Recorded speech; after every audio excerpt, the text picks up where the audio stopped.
warahmatullahi wabarakatuh. Halo semuanya, perkenalkan nama saya Muhammad Adil Jakus Nugroho. Saat ini saya duduk di bangku SMA kelas 10 di SMA 55 Jakarta. Pada kesempatan kali ini, izinkan saya untuk menjelaskan materi matematika yaitu trigonometri. Oke, sebelum kita mulai masuk ke materinya, aku punya jargon nih untuk bikin teman-teman jadi tambah semangat. Jadi belajar bersama Ardi dijamin langsung mengerti. Selamat menyaksikan. Oke teman-teman, seperti yang dijelaskan sebelumnya, pada kesempatan kali ini saya akan menjelaskan materi matematika tentang trigonometri. Jadi materi yang akan saya ajarkan, kalau saya sampaikan pada kesempatan kali ini adalah trigonometri dasar, sudut-sudutnya, sudut istimewa, dan contoh soal. Sebelum itu, kita kenalan yuk, apa sih itu trigonometri? Jadi, trigonometri adalah cabang ilmu dalam matematika yang mempelajari hubungan antara sisi dan sudut pada segitiga, khususnya segitiga siku-siku. Jadi di sini teman-teman sudah bisa melihat, di sini aku udah bikin segitiga A yang ada memiliki satu sudut siku-siku dan juga ada sudut lancip. Segitiga ini memiliki tiga sisi. Untuk sisi yang pertama itu ada sisi miring, disingkat mi. Lalu yang kedua ada sisi samping yang disingkat sa. Dan yang ketiga sisi depan yang disingkat de. Untuk rumus-rumus trigonometri ini dibagi menjadi 6 teman-teman. Nah, yang pertama itu ada rumus sin. Untuk rumus sin A, rumusnya adalah demi alias sudut depan per sudut miring. Jadi teman-teman bisa lihat di sini adalah sudut A. Rumus sin adalah demi sisi depan dibagi sisi miring. Ini sisi depan dan ini sisi miring. Lalu untuk yang kedua ada rumus cos A. Dan rumusnya itu adalah sami, sudut samping dibagi sudut miring. Di sini teman-teman bisa lihat ini ada sudut A, dan karena rumusnya sami, samping dibagi miring, berarti sisi samping atau sa dibagi sisi miring atau mi, jadilah sami. Lalu yang ketiga ada rumus tan A. Rumusnya adalah desa, yaitu sudut depan dibagi sudut miring. Di sini ada sudut A, sisi depan adalah D, depan dibagi sisi samping, desa. Jadi sudut untuk rumus tan A adalah desa. Lalu untuk yang keempat ada rumus kosek A. Untuk rumus kosek A adalah kebalikan dari rumus sin A, yaitu 1 per demi, atau kita sederhanakan menjadi mi per de, atau sisi miring per sisi depan. Di sini bisa lihat untuk rumus kosek pada sudut A adalah sisi miring dibagi sisi depan. Ini sisi miring dibagi sisi depan. Lalu yang kedua ada rumus sek A. Untuk rumus sek A adalah kebalikan dari rumus cos, yaitu rumus sek A dengan rumus misa dan rumus cos A adalah sami. Jadi rumus sek A adalah 1 per sami, atau kita sederhanakan menjadi misa, atau sisi miring dibagi sisi samping. Teman-teman bisa lihat ini adalah rumus dari sek A, sisi miring dibagi sisi samping. Lalu yang terakhir ada kotan A. Kotan A merupakan kebalikan dari tan A. Tan A adalah desa, maka kotan A adalah 1 per desa, atau kita sederhanakan menjadi sa per D. Ini rumus sa dan ini adalah D. Teman-teman, karena tadi aku udah ngejelasin rumus-rumus dari sudut trigonometri ini, maka buat teman-teman udah paham, kita bakal langsung aja masuk ke satu soal. Jadi di sini ada segitiga ABC dengan sudut AB yang 13 cm, sudut BC 12 dan sudut AC 5. Untuk soalnya kita diminta untuk mencari sin A, sin B, cos A, tan B, sek A, kosek A pada segitiga ABC. Baik teman-teman, yang pertama kita akan mencari sin A. Sin A adalah seperti tadi, rumus sin A adalah depan per miring. Di sini teman-teman bisa lihat pada sudut A, sisi depan adalah 12 dan sisi miring adalah 13. Maka kita bisa menyebutkan bahwa sin A depan dibagi miring adalah 12 per 13. Selanjutnya adalah sin B. Untuk sin B masih sama untuk rumusnya, yaitu depan dibagi miring. Tapi yang membedakan adalah kita akan melihat pada sudut B. Untuk sudut B, sisi depannya adalah 5 dan sudut miringnya adalah 13. Maka bisa disimpulkan bahwa rumus sin B yaitu depan dibagi miring adalah 5/13. Selanjutnya adalah cos A. Untuk cos A rumusnya adalah samping dibagi miring. Maka karena cariannya A, kita akan melihat pada sudut A. Untuk sudut A, sudut samping adalah 5. Maka kita masukin dulu ini sa per mi. Untuk sudut samping adalah 5 dibagi sudut miring yaitu 13. Maka sudut cos A samping dibagi miring adalah 5 dibagi 13. Lalu selanjutnya ada tan B. Untuk tan rumusnya adalah D per sa. Maka kita akan tulis tan B sama dengan D per sa. Maka karena dicari adalah tan B, maka kita akan melihat sudut B. Untuk sudut B, sudut depan adalah 5 dan sudut samping adalah 12. Maka tan B adalah 5/12.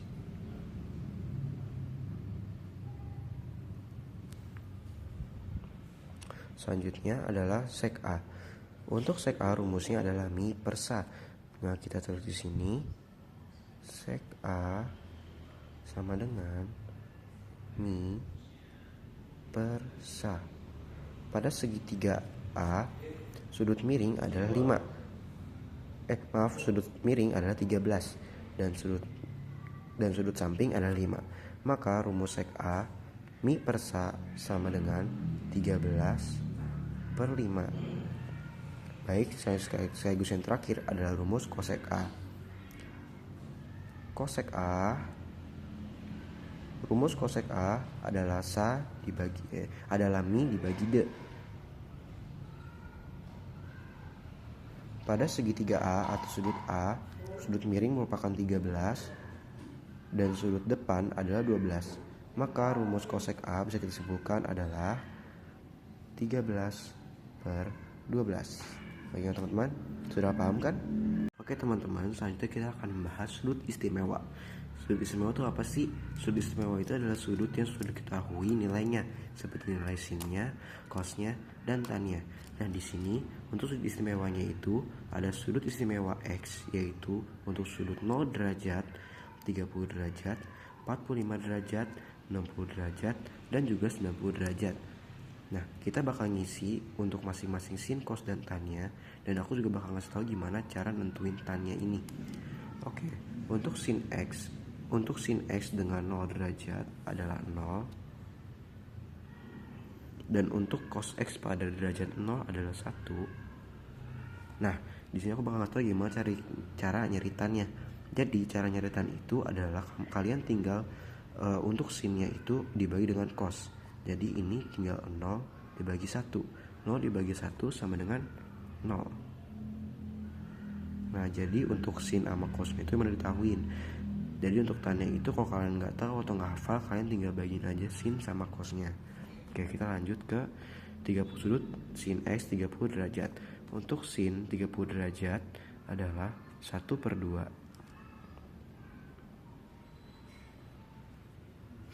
Nah, untuk cos 30 derajat adalah 1/2 akar 3. Maka 1/2 dibagi 1/2 akar 3 adalah 1/akar 3.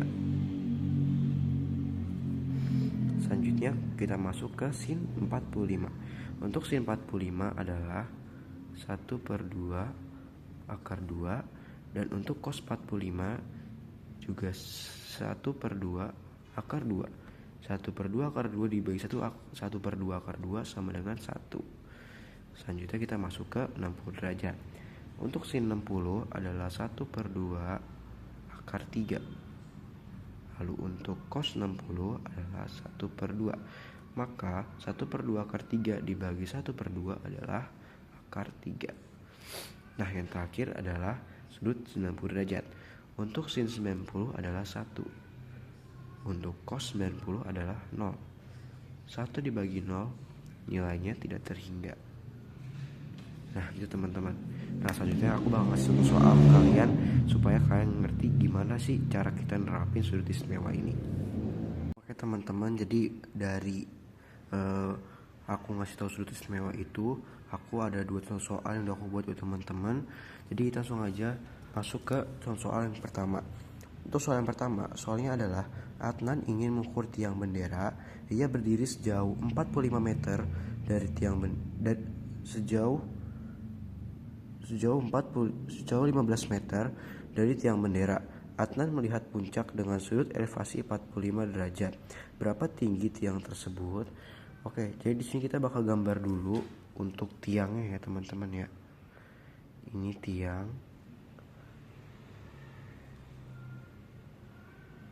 Oke, kita gambar dulu tiangnya. Nah, terus kita gambar gini teman-teman. Buat ini jarak. Ini kita gambar sesuai dengan soalnya. Ini segini. Tadi soal menyebutkan bahwa ada sudut elevasi 30 derajat. Di sini 30 derajat, otomatis di sini 30 derajat. Dia berdiri sejauh 15 meter dari tiang bendera. Berarti di sini adalah 15.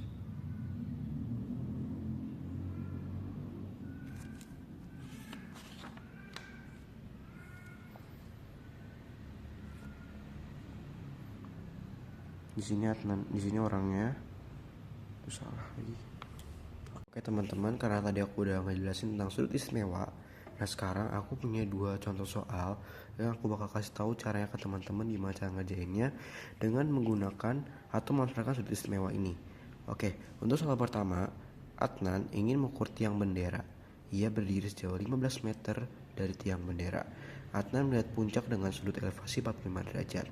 Maka, berapa tinggi tiang tersebut?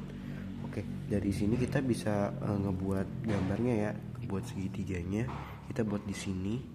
Pertama kita bakal buat benderanya dulu. Kita buat bendera. Oke. Terus tadi sejauh 45 meter dengan bendera dan di sini ada Adnan. Di sini ada Adnan. Dan di sini dia kepalanya itu dengan puncak benderanya itu dia ngebentuk sudut 45 derajat. Berarti begini. Oke. Harus begini. Nah, di sini 45 derajat teman-teman.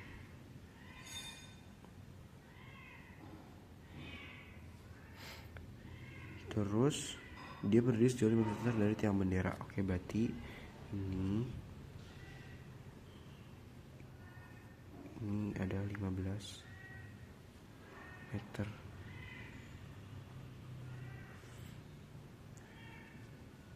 Berapa tinggi tiang tersebut? Berarti kita sini cari X nya guys.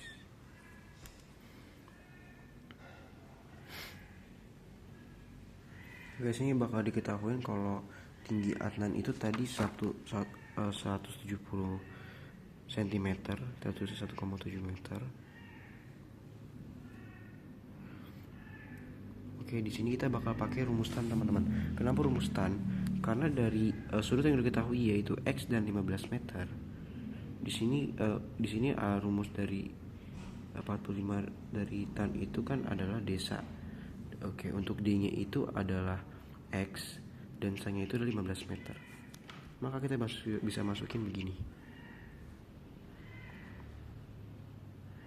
Tan 45 sama dengan D per depannya X, sampingnya 15, X per 15. Di sini tinggal dibaliknya teman-teman. Tan 45 itu berapa? Nah, tan 45 itu adalah 1. Kita pastiin tan 45 derajat adalah 1. Berarti 1 sama dengan X per 15. Udah. Dan gitu bisa simpulkan kalau X sama dengan 15. Nah di sini kita bakal masukin, berarti tinggi tiang itu adalah tinggi atman ditambah tinggi sininya, tinggi jarak panjangnya. Berarti tinggal 15 ditambah 1,7. Dapatlah tinggi tiang adalah 16,7. Udah paham teman-teman? Oke, kita langsung aja ke contoh yang kedua sekaligus yang terakhir. Seorang siswa berdiri pada jarak tertentu dalam sebuah menara. Ia melihat puncak menara membentuk sudut elevasi 60 derajat. Jarak kaki ke menara membentuk garis miring dan kita umpamakan sebagai X. Maka berapakah panjang X? Oke, di sini karena menara kita bisa bikin menara dulu teman-teman. Di sini ya kita bikin menara. Oke. Di soal bilang kalau dia oke, di sini ada orang, berarti ada siswa.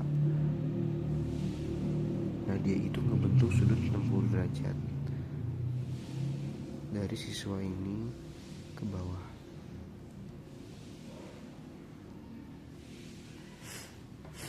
Terus si soalnya juga bilang kalau jarak kaki siswa ke menara itu adalah 5 meter. Berarti kita bisa, di sini tadi 60 derajat, di sini 5 meter. Dan di sini kita pakai sebagai X tadi ya, sudut miringnya. Oke teman-teman, dari segitiga ini kita bisa simpulkan bahwa kita akan menggunakan rumus cos. Kenapa rumus cos? Karena dari segitiga ini yang ditentukan itu hanyalah garis samping dan garis miring dan garis samping. Untuk garis miringnya adalah X dan garis miringnya adalah 5 meter. Maka kita bisa masukkan ke sini langsung. Untuk cos 60 sama dengan samping per miring, berarti 5 per X. Jadi kita masukin aja, berarti langsung aja X sama dengan ditukar cos sama X nya 5 per, kita lihat lagi berapa cos dari 60. Oke, cos dari 60 adalah 1 per 2, berarti 5 1 per 2. Kita balik menjadi 5 dikali 2, berarti X sama dengan 10 meter. Nah jadi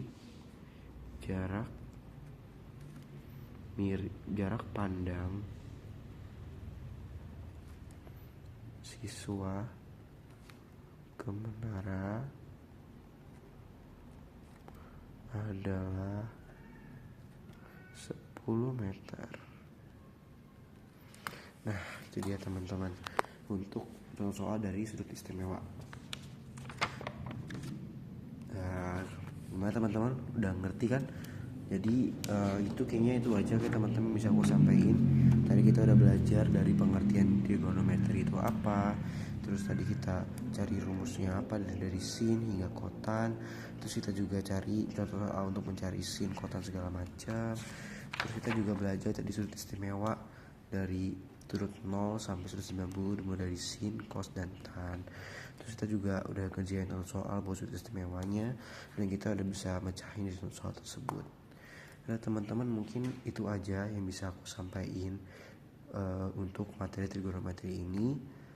Dan aku juga minta maaf kalau misalnya penjelasan aku ada yang kurang jelas, atau mungkin aku ada salah kata dan mungkin ada yang bisa ngerti.